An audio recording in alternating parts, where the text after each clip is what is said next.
Malam itu terasa tak biasa sejak aku membuka mata.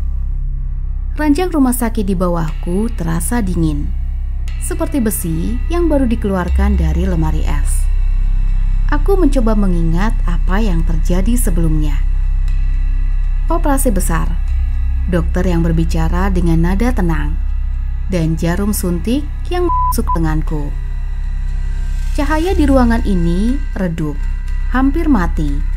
Hanya ada lampu kecil di sudut yang berkedip-kedip. Seolah-olah ia juga tak yakin ingin tetap hidup. Dinding putih rumah sakit yang seharusnya steril malah terlihat kusam, dipenuhi noda coklat samar yang entah darah atau karat. Aku menggerakkan tangan, mencoba menyentuh perutku yang baru saja dibedah. Perban di sana terasa basah, tapi bukan basah seperti yang segar. Ini lebih seperti kelembaban yang dingin, seperti kain yang dibiarkan terlalu lama di ruang bawah tanah. Jahitannya terasa kasar di ujung jemariku. Benangnya menonjol dan tak beraturan, seolah ditarik oleh tangan yang gemetar atau tak terlatih. Ada rasa sakit tumpul yang menjalar dari sana. Tapi lebih dari itu, ada sensasi aneh. Seperti ada sesuatu yang bergerak di balik kulitku. Sesuatu yang seharusnya tidak ada. Aku menarik nafas dalam, mencoba menenangkan diri. Mungkin ini cuma efek obat bius, kataku pada diri sendiri, meski suaraku bergetar. Tapi saat aku menoleh ke samping, jam di dinding menunjukkan pukul 03.12. Jam 3 pagi, rumah sakit seharusnya tak setenang ini. Tak ada suara langkah perawat, tak ada bunyi monitor jantung, hanya keheningan yang tebal, seperti selimut yang menutupi semua kehidupan. Aku menekan tombol panggil di sisi ranjang, tapi tak ada respons.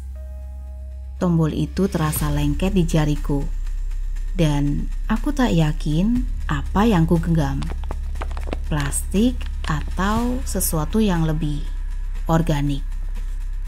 Tiba-tiba pintu kayu tua di ujung ruangan berderit pelan. Aku menahan nafas, menatap ke arah sana. Cahaya dari lorong merembes masuk, membentuk bayangan tinggi yang bergerak lambat. Sosok itu masuk dan pintu tertutup lagi dengan suara berat yang menggema. Dia mengenakan jas dokter, putih, tapi kotor, dipenuhi bercak coklat dan kuning yang tak bisa ku kenali. Masker bedah menutupi wajahnya, menyisakan sepasang mata yang menatapku tanpa kedip. Matanya tak berkilau, tak ada cahaya hidup di dalamnya. Hanya dua lubang gelap yang seolah menyerap apapun yang dilihatnya. "Dokter," kataku dengan suara yang serak. Apa yang terjadi padaku?" Dia tak menjawab. Hanya ada suara nafasnya berat, tersendat, seperti seseorang yang tercekik tapi tetap bernafas. Dia mendekat, langkahnya pelan tapi pasti, membawa bau aneh yang menyelinap ke hidungku. Bau logam bercampur dengan sesuatu yang membusuk. Di tangannya, aku melihat jarum bedah tua, ujungnya berkarat, dan gulungan benang hitam yang tampak basah, seperti baru dicelupkan ke dalam cairan gelap. Aku mencoba duduk, tapi kakiku tak mau bergerak. Bukan karena lemah, ada sesuatu yang menahannya. Sesuatu yang dingin dan tak terlihat. Seperti tangan tak berwujud yang mencengkeram pergelangan kakiku. "Tolong katakan sesuatu!" Aku hampir menjerit. Tapi dokter itu hanya memiringkan kepala. Seolah mempelajariku, lalu tanpa kata, dia mencondongkan tubuh ke arah kakiku. Aku melihat jarum itu bergerak, masuk kulitku tanpa peringatan. Rasa sakitnya menyengat, tapi lebih buruk lagi adalah sensasi dingin yang menyusul, seperti es yang merayap di bawah kulitku. Aku menjerit, atau setidaknya aku mencoba. Suaraku lenyap, tenggorokanku terasa seperti diperas oleh udara dingin yang tak bisa kuhirup. Dia menjahit, gerakannya liar dan tak beraturan. Benang hitam itu menari-nari di kulitku seperti laba-laba yang sedang menenun sarang. Darah mulai merembes, tapi dia tak berhenti. Aku memohon dalam hati, "Tolong hentikan ini." Tapi matanya tetap kosong, fokus pada pekerjaannya. Aku meronta, mencoba menarik kakiku, tapi cengkeraman tak terlihat itu semakin kuat, menjepitku keranjang. Saat jarumnya menusuk lagi, aku tak tahan. "Siapa kamu?" teriakku, dan untuk pertama kalinya dia berhenti. Kepalanya terangkat perlahan, dan matanya bertemu dengan mataku. Di balik masker itu, aku melihat sesuatu. Kulit pucat yang terkelas, bibir yang membiru, dan jahit besar yang melintang di lehernya, seperti bekas luka yang tak pernah sembuh.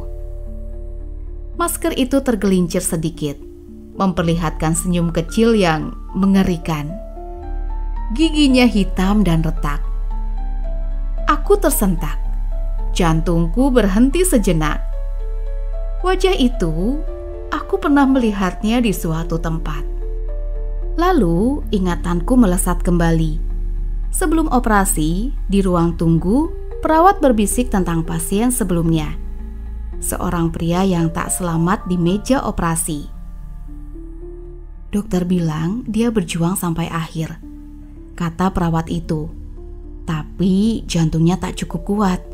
Jahitan di dadanya robek, dan dia pergi begitu saja. Aku mengira itu cuma cerita biasa.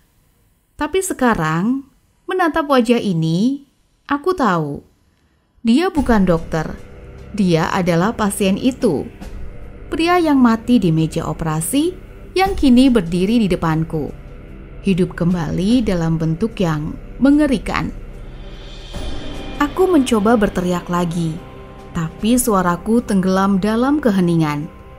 Dia kembali bekerja, menjahit kakiku dengan gerakan yang semakin cepat, semakin gas. Aku merasakan tubuhku berubah. Jahitannya bukan hanya menutup luka, tapi menambahkan sesuatu. Kulitku terasa lebih berat, seperti ada potongan-potongan asing yang diselipkan di bawahnya. Aku melihat tangannya bergerak ke perutku, membuka perban dengan kasar. Di sana, di balik jahitan yang kacau, aku melihat sesuatu bergerak. Sesuatu yang hidup. Sesuatu yang dia tanam di dalamku. Dia memperbaiki. Gumamku dalam kepanikan. Tapi ini bukan perbaikan seperti yang dilakukan dokter sungguhan. Ini adalah obsesi seorang yang sudah mati, seseorang yang gagal diselamatkan dan ingin menyempurnakan orang lain dengan caranya sendiri. Jarum itu masuk lagi, dan aku merasa kesadaranku memudar. Matanya menatapku, penuh kepuasan, seolah dia bangga dengan karyanya. Tiba-tiba, aku mendengar suara langkah dari lorong. Cahaya lampu mulai menyala kembali. Dan dokter orang mati itu menoleh ke arah pintu. Dia menarik maskernya kembali, lalu berjalan ke arah pintu dengan langkah yang sama lambatnya seperti saat dia masuk. Pintu terbuka, dan dia lenyap ke dalam kegelapan. Aku terengah-engah, mencoba memahami apa yang baru saja terjadi. Perawat masuk, wajahnya penuh kebingungan. "Kamu baik-baik saja? Kenapa kamu menjerit?"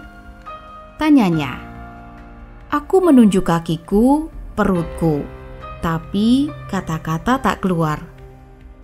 Perawat mendekat, memeriksa jahitanku, dan wajahnya memucat. Ini bukan jahitan kami," katanya pelan. Aku menatapnya, dan di sudut mataku, aku melihat bayangan di koridor. Sosok tinggi dengan jarum di tangan, menatapku dari kejauhan.